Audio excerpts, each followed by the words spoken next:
আমার বন্ধুগণ, আল্লাহর হাবিব সাল্লাল্লাহু আলাইহি ওয়াসাল্লাম কিভাবে তিনি বিদায় হলেন এই দুনিয়া থেকে। নবী করিম সাল্লাল্লাহু আলাইহি সাল্লামের ইন্তিকালের 81 দিন পূর্বে বিদায় হজের ভাষণে জাবালে রহমতের পাদদেশে দাঁড়িয়ে আরাফার ময়দানে সোয়া লক্ষ সাহাবীদের সামনে আল্লাহর হাবিব সাল্লাল্লাহু আলাইহি ওয়াসাল্লাম যখন ভাষণ দিচ্ছিলেন, বিদায় হজের ভাষণ, ঠিক এই মুহূর্তে আল্লাহ রাব্বুল আলামিন কুরআনুল কারীমের আয়াত নাজিল করলেন, আল ইয়াউমা আকমালতু লাকুম দীনাকুম ওয়া আতমামতু আলাইকুম নি'মাতি ওয়া রাদিতু লাকুমুল ইসলাম দীনা। জোরে পড়েন আল্লাহু আকবার। আল্লাহ রাব্বুল আলামিন বললেন, হে আমার হাবিব, আজ থেকে আপনার উপর দিনকে আমি পরিপূর্ণ করে দিলাম, আমার নিয়ামতকে পূর্ণাঙ্গ করে দিলাম, ফুলফিল করে দিলাম। আপনার জন্য ইসলাম ধর্মকে আমি নবীজি চয়েস করে নিলাম, পছন্দ করে নিলাম। এই আয়াত যখন নাজিল হয়ে গেল, সাহাবায়ে কেরামের ভিতরে আনন্দের বন্যা বয়ে গেল।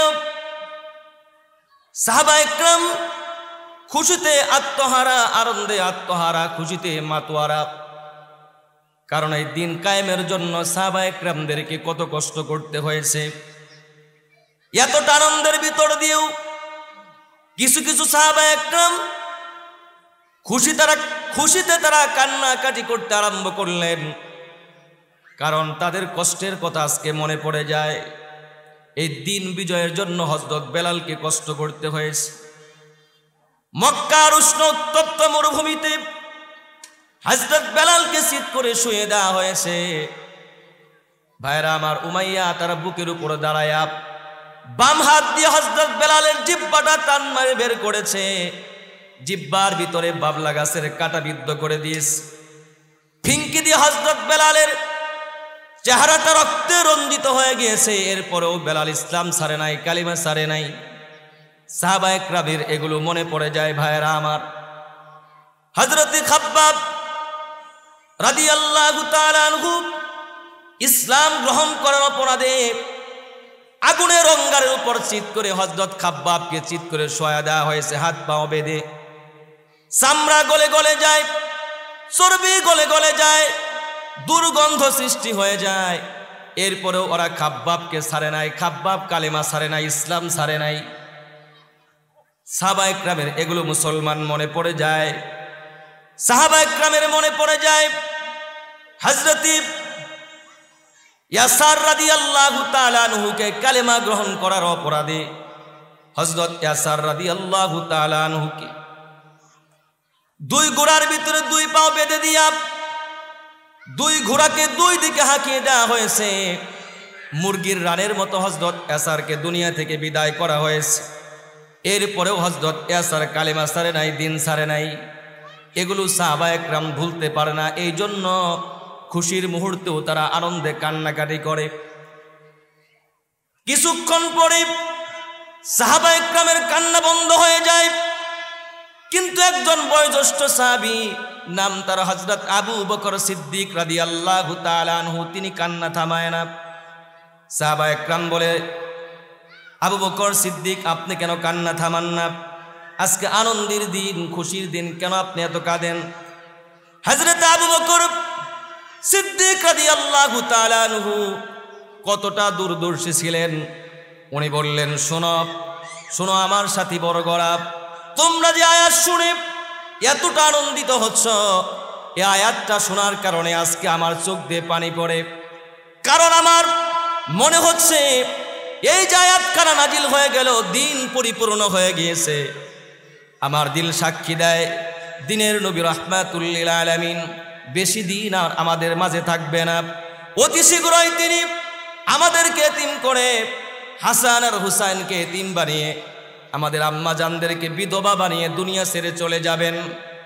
এই জন্য আমি কাঁদি। ঠিক তাই হলো আমার ভাইয়েরা, নবী করিম সাল্লাল্লাহু আলাইহি ওয়াসাল্লামের ইন্তেকালের 18 দিন পূর্বে নবীজি ভীষণ অসুস্থ হয়ে পড়লেন। এরপরও স্ত্রীদের হক তিনি আদায় করতেছিলেন।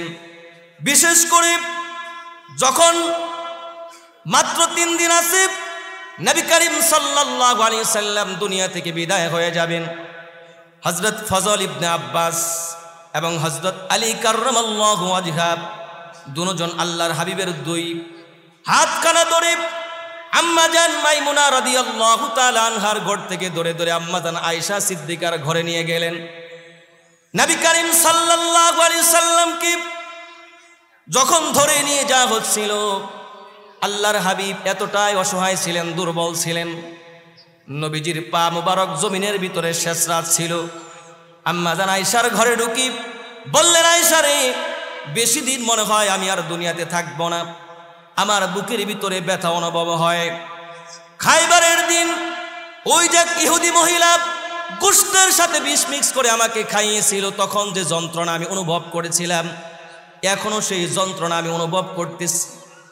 বন্ধুগণ, আমার আল্লাহর হাবিব দুনিয়া ছেড়ে চলে যাবেন যেদিন, নবী করিম সাল্লাল্লাহু আলাইহি সাল্লাম মসজিদের নববীতে নামাজ যাওয়ার জন্য বললেন, হে আমার সাহাবায়ে কেরাম, তোমরা আমাকে একটু ধরে তোলো। আল্লাহর হাবিবকে ধরে তোলা হলো। নবীজি কিছুক্ষণ পরে আবার সেন্সলেস হয়ে পড়ে গেলেন। একবার নয়, দুইবার নয়, নবী করিম সাল্লাল্লাহু আলাইহি সাল্লামকে 3 বার তোলা হয়েছিল। কয়বার? 3 বার আল্লাহর হাবিব বেহুশ হয়ে পড়ে যান, আর উঠতে পারেন না। নবীজি বললেন, আয়েশা রে, যাও খবর পাঠায় দাও আবু বকর সিদ্দিকের ইমামতিতে, যাতে করে তারা আজকে নামাজ আদায় করে নেয়। বন্ধুগণ আমার, কেমন একটা দৃশ্য ছিল। নবী করিম সাল্লাল্লাহু আলাইহি সাল্লাম যখন যন্ত্রণা চলে আসলো, নবী করিম সাল্লাল্লাহু আলাইহি সাল্লাম বললেন, বিবি রে, একটা পেয়ালার ভিতরে আমার জন্য ঠান্ডা পানি নিয়ে আস। ঠান্ডা পানি নিয়ে আসা হলো। নবীজি হাতটা পানির ভিতরে ভিজালেন, ঢুকালেন, ঠান্ডা হাত দিয়ে বুকের ভিতরে বারবার মাখতেছিলেন, ডলতেছিলেন, মুছতেছিলেন, আর দোয়া করতেছিলেন, আল্লাহুম্মা হাউবিন আলাইয়া সাকারাতিল মাউত। হায় আল্লাহ তাআলা, আমার জন্য তুমি মৃত্যুর যন্ত্রণাটাকে সহজ করে দাও। সুবহানাল্লাহ বলেন। যেই নবী হা বললে হালাল হয়ে যায়, না বললে সেটা হারাম হয়ে যায়। যেই নবীজি সাল্লাল্লাহু আলাইহি সাল্লাম চাঁদ দ্বারা ইশারা করলে চাঁদ দ্বিখণ্ডিত হয়ে যায়, পা উঁচু করলে 7 আসমান পেরিয়ে ধুলুক বুলুক সারিয়ে আরশে মহল্লায় মুসলমান আল্লাহর বাড়িতে চলে যায়, সেই নবীজির যদি মৃত্যুর যন্ত্রণা হয়, আমি আর আপনি কে মুসলমান? এই জন্য ভাইয়ের, কে আমাদেরকে বললো আমাদের মৃত্যুর যন্ত্রণা হবে না, মৃত্যুর কষ্ট হবে না? এমন কথা কি কেউ বলতে পারবো নাকি? এমন গ্যারান্টি ওয়ারেন্টি কি আমাদের আছে নাকি? বলেন ভাই। এই জন্য বন্ধুগণ আমার, এই দুনিয়া ছাড়তে হবে, ওই কবরের দেশে আমাদেরকে যেতে হবে। নবী করিম সাল্লাল্লাহু আলাইহি ওয়াসাল্লাম মৃত্যুর আগ মুহূর্ত দিয়ে সাহাবীদেরকে বললেন, হে আমার সাহাবীরা, যাও যাও, তোমরা একটু বলে আসো, আমি মুহাম্মদ যদি কারো হক নষ্ট করে থাকি, মদিনার ভিতরে ঘোষণা করে আস, এই মুহূর্তে যাতে করে আমার কাছ থেকে তারা প্রতিশোধ নিয়ে নেয়। আল্লাহু আকবার বলেন। রাহমাতুল লিল আলামিন। বন্ধুগণ, তার অন্তরের ভিতরে হিসাব দেওয়ার, জবাবদিহিতার ভয় কেমন? আমার বন্ধুগণ, সাহাবায়ে কেরাম নবীজির মুখ থেকে এমন কথা শুনবার পর এদিক ওদিক তাকাতাকি আরম্ভ করে। নবী করিম সাল্লাল্লাহু আলাইহি সাল্লাম বললেন, সাহাবীরা, এখানে কেন তোমরা বসে আছো? যাও যাও, অতি দ্রুত যাও, মদিনার ভিতরে ঘোষণা করে আসো, আমার সময় ফুরিয়ে গেছে। হযরত আবু বকর সিদ্দিক বললেন, নবীজি, আপনি হলেন মানব জাতির মুক্তির দিশারি, রাহমাতুল লিল আলামিন। আপনি তো মানুষের উপর জুলুম করতে পারেন না, মানুষের হক নষ্ট করতে পারেন না, সুতরাং মদিনার ভিতরে এমন ঘোষণা দেওয়ার কোনো প্রয়োজন নাই। হযরত ফাতেমা বলে, আব্বাজান, আপনি হলেন পরম পবিত্র মানুষ, সুতরাং আব্বাজান, আপনি তো মানুষের উপর কোনোদিন জুলুম করতে পারেন, সারা জীবন নিজের জীবনটাকে মানুষের জন্য, উম্মতের জন্য বিলিয়ে দিয়েছেন, সুতরাং ইয়া রাসূলুল্লাহি, আমার আব্বাজান এমন ঘোষণা মদিনার ভিতরে দেওয়ার প্রয়োজন নাই। আল্লাহর হাবিব রাহমাতুল লিল আলামিন মুস্কি হাসি মারলেন, বললেন, আমি জানি আমি রাহমাতুল লিল আলামিন ইচ্ছে করে কারো উপর জুলুম করি নাই, কারো হক আমি নষ্ট করি নাই। তবে আমি যদি আমার অনিচ্ছায় কারো উপর যদি জুলুম করে থাকি, কারো হক যদি নষ্ট করে থাকি, কাল কিয়ামতের দিন মুসিবতের সময় আল্লাহ তাআলার জবাবদিহিতার কাঠগড়া আমাকে তো দাঁড়াতে হবে। জীবন ডায়েরি হচ্ছে তৈরি, হিসাব হবে করা। জীবন ডায়েরি হচ্ছে তৈরি, হিসাব হবে করা। মনে রেখো খোদার কাছে পড়বে একদিন ধরা মানুষ। মনে রেখো খোদার কাছে পড়বে একদিন ধরা। ঠিক কিনা? সাহাবায়ে কেরাম আল্লাহর হাবিবের কথা শোনার সঙ্গে সঙ্গে চলে গেলেন মদিনার ভিতরে, ঘোষণা করতে লাগলেন, ও মদিনার মানুষেরা, তোমাদের কারো উপরও যদি রাহমাতুল লিল আলামিন জুলুম করে থাকে তাড়াতাড়ি আসো, প্রতিশোধ নিয়ে যাও। এই ঘোষণা শুনবার পরে মদিনার আবাল বৃদ্ধ বনিতা, ছোট ছোট বাচ্চারা সবাই ঘর থেকে বের হয়ে আসলো। ভাইরা আমার, মদিনার ফুলগুলো সুবাস হারিয়ে ফেলল, খেজুর গাছের পাতাগুলো নিচের দিকে ঝুঁকে গেল। মদিনার মানুষেরা বলতে লাগলো, হে আবু বকর সিদ্দিক, মদিনার ভিতরে এমন ঘোষণা দেওয়ার কোনো প্রয়োজন নাই, কারণ রাহমাতুল লিল আলামিন কোনোদিন সে মানুষের উপকার ছাড়া অপকার করে নাই, ক্ষতি করে। সুতরাং তোমরা চলে যাও। আমার বন্ধুগণ, নবী করিম সাল্লাল্লাহু আলাইহি ওয়াসাল্লাম সাহাবায়ে কেরামদেরকে নিয়ে বসে আছে।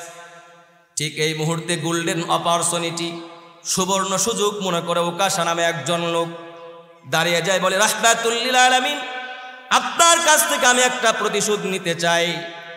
নবী করিম সাল্লাল্লাহু আলাইহি সাল্লাম ডেডলি কন্ডিশন, মৃত্যু শয্যায় শায়িত। এই মুহূর্তে উকাশার কত শুনে সাহাবায়ে কেরাম অবাক হয়ে যায়। সাহাবীরা বলে, আরে কি তুমি প্রতিশোধ নিতে চাও? আল্লাহর হাবিব রাহমাতুল লিল আলামিনের অবস্থা বড় কঠিন চলতেছে। নবীজি কিছুক্ষণের মধ্যেই দুনিয়া থেকে বিদায় হয়ে যাবেন। সুতরাং প্রতিশোধ যদি নিতে হয় আমাদের কাছ থেকে নাও। কিসের প্রতিশোধ তুমি নিতে চাও? উকাশা বলি, ইয়া রাসূলুল্লাহ, উহুদ যুদ্ধের ভিতরে আপনি একটা উটের উপর বসা ছিলেন, আমিও আর একটা উটের উপরে ছিলাম নবীজি। হঠাৎ করে বাতাসে আপনার উরু মুবারক থেকে কাপড় সরে যায়। আমি আপনার উরু মুবারকে চুমু এঁকে দেওয়ার জন্য দৌড়িয়ে যখন আসছিলাম নবীজি, আপনার হাতে একটা চাবুক ছিল, চাবুকটা দিয়ে আপনি আঘাত করেছিলেন। ওগো আল্লাহর হাবিব, আমি জানি না আপনি ইচ্ছে করে মেরেছিলেন নাকি অনিচ্ছায় মেরেছিলেন, তবে সেই প্রতিশোধ আমি নিতে চাই। আমার বন্ধুগণ, আল্লাহর হাবিব সরওয়ারে কায়নাত নবী বিছানার ভিতরে শুয়ে আছেন। বললেন, বিবিরা, স্ত্রীরা, হে আমার সন্তানেরা, হে ফাতেমা, তুমি আমাকে একটু ধরে তোলো। আয়েশা, তুমি আমাকে একটু ধরে তোলো। আল্লাহর হাবিবকে ধরে তোলানো হলো। নবী করিম সাল্লাল্লাহু আলাইহি সাল্লাম নিজের শিয়রের পাশ থেকে একটা চাবুক দিলেন, উকাশার হাতে দিয়ে বললেন, উকাশা, এই নাও তোমার হাতে চাবুক দিলাম, মনের স্বাদ মিটিয়ে মাধুরী মিশিয়ে তুমি আমার কাছ থেকে প্রতিশোধ গ্রহণ করো। আল্লাহু আকবার। উকাশা বলি, ইয়া রাসূলুল্লাহ, আপনি যখন আমাকে আঘাত করেছিলেন আমার গায়ে কোনো কাপড় ছিল না নবীজি, আমার পিঠে কোনো কাপড় ছিল না। সুতরাং ইয়া রাসূলুল্লাহ, আপনার গায়ের জামাটা আপনি খুলে ফেলেন, খালি গায়ে আমি আঘাত করতেছি। আল্লাহর হাবিব গায়ের জামাটা খুলে ফেললেন। এবার উকাশার হাতে যখন চাবুকটা দেওয়া হয়, উকাশা হাতের চাবুকটা অনেক দূরে নিক্ষেপ করল। আল্লাহর হাবিব সাল্লাল্লাহু আলাইহি সাল্লামের পিছনে মোহরে নবুয়ত দিয়ে একটা ছিল, কবুতরের ডিমের মতো মোহরে নবুয়তে উকাশা চুমু আঁকতে আরম্ভ করলো। আল্লাহু আকবার। আর বলল, ইয়া রাসূলুল্লাহ, আপনি হলেন রাহমাতুল লিল আলামিন, পৃথিবীর বুকে এমন কি আছে গো নবী আপনার কাছ থেকে প্রতিশোধ গ্রহণ করবি? বহুদিনের তামান্না ছিল, আশা আকাঙ্ক্ষা ছিল, ইয়া রাসূলুল্লাহ, আপনার পিছনের মোহরে নবুয়তখানা চুমু দিয়ে আমি আমার নিজের জন্য জান্নাতকে ওয়াজিব করব, জাহান্নামকে আমি হারাম করব। এই জন্য আজকে আমি এমন সিচুয়েশন, এমন ঘটনা আমি ঘটাইলাম। আমার বন্ধুগণ, আল্লাহর হাবিব রাহমাতুল লিল আলামিন এতটাই খুশি হয়ে গেলেন, বললেন, সাহাবীরা, রে তোমরা যদি কোনো জান্নাতি মানুষ দেখতে চাও তাহলে আমার সাহাবী উকাশাকে তোমরা দেখে নাও। সুবহানাল্লাহ। নবী করিম সাল্লাল্লাহু আলাইহি সাল্লাম দুনিয়া থেকে বিদায় হয়ে যাবেন। মালাকুল মউত জমদূত ঘরের দরজায় এসে করাঘাত করছে।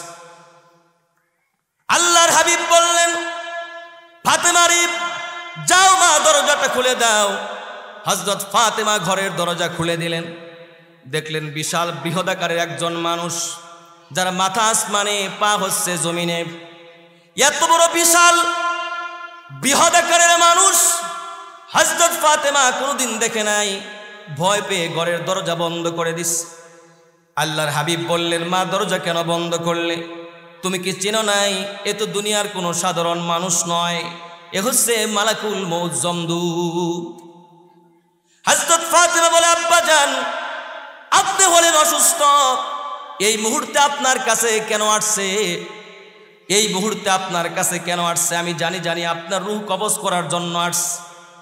দরজা আমি খুলতে পারবো না। আল্লাহর হাবিব বললেন, মা ফাতেমা, পাগলামি করো না। আদম সফিউল্লাহ থেকে নিয়ে আমার পর্যন্ত, এমনকি কিয়ামত পর্যন্ত যত মানুষ এসেছিল এবং কি আসবে, পুরো মানুষের কাছে যাওয়ার জন্য তার কোনো পারমিশন লাগে না, অনুমতি লাগে না, দরজা লাগে না, জানালা লাগে না। শুধুমাত্র তোমার বাবা রাহমাতুল লিল আলামিন সাইয়্যিদুল মুরসালিনের সম্মানের খাতিরে মালাকুল মউত এসে দরজার ভিতরে অনুমতি প্রার্থনা করে। আল্লাহু আকবার বলেন। এ মা, পাগলামি করো না, দরজা তুমি খুলে দাও। হযরত ফাতেমা দরজাটা খুলে দিলেন। মালাকুল মউত ঘরের ভিতরে চলে আসলেন। হযরত জিব্রাইল রাসূলের পাশে বসে আছেন। জিব্রাইলও কান্দে, কারণ নবীজির সময় টাইমস আপ, সময় ফুরিয়ে গেছে। জিব্রাইল কেন কান্দে? বলি, ইয়া রাসূলুল্লাহ, এই দুনিয়ার বুকে কত নবী রাসূলের কাছে আমি আসছি। কোন নবীর কাছে আমি 10 বার আসছি, কোন নবীর কাছে আমি 20 বার, 100 বার আসছি, কিন্তু ইয়া রাসূলুল্লাহ, ইয়া হাবিবাল্লাহ, আপনার কাছে কোরআনের ওহী নিয়ে আমি 24,000 বার আসছি। ওগো আল্লাহর হাবিব, আপনার কাছে তো আমি আর ওহী নিয়ে আসতে পারবো না। এই জন্য জিব্রাইল কান্দে। মালাকুল মউত মুসলমান নবীজির শিয়রের পাশে বসে আছে। বলি, ইয়া রাসূলুল্লাহ, আপনার জন্য 2টা অপশন আছে। 1 নম্বর অপশন আল্লাহ পাক দিয়েছেন, দুনিয়াতে যদি আপনি থাকতে চান, কিয়ামত পর্যন্ত আপনার হায়াতকে প্রলম্বিত করা হবে। 2 নম্বরে, আর যদি দুনিয়া ছাড়তে চান, আপনার জন্য এই মুহূর্তে আল্লাহ পাক 7 আসমানকে সাজিয়েছেন। জান্নাতের সমস্ত দরজাকে আল্লাহ পাক ওপেন করে দিয়েছেন। জান্নাতের সমস্ত হুর গেলমানগুলো আপনার জন্য সাজসজ্জিত হয়ে বসে আছে। আসমানের সমস্ত দরজা খুলে দেওয়া হয়েছে। ইয়া রাসূলুল্লাহ, ইয়া হাবিবাল্লাহ, বলুন আপনার ওপিনিয়নটাকে, আপনি কি দুনিয়াতে থাকবেন নাকি চলে যাবেন? স্বয়ং আল্লাহ রাব্বুল আলামিন আপনার অপেক্ষায় অপেক্ষমান আছে গো নবী।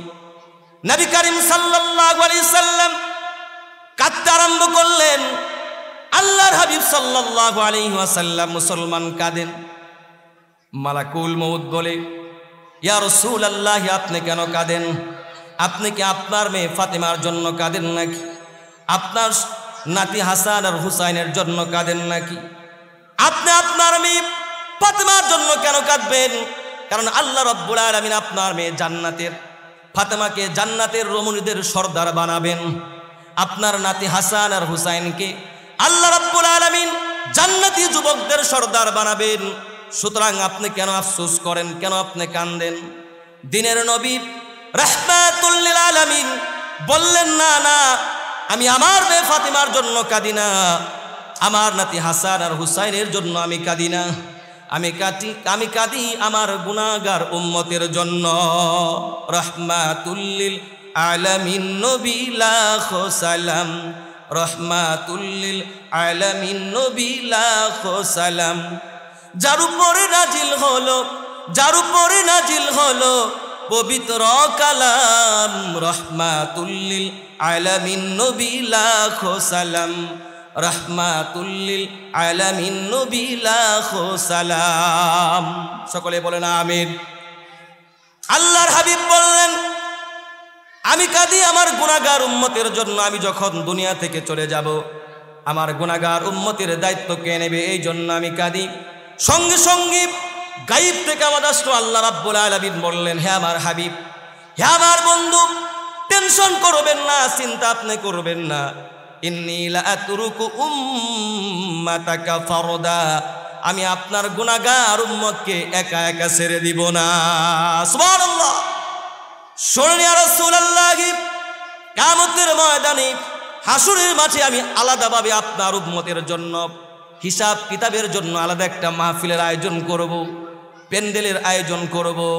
আপনার উম্মতের হিসাবটা আলাদা এক্সক্লুসিভ একটা প্যান্ডেলের ভিতরে আমি নেব।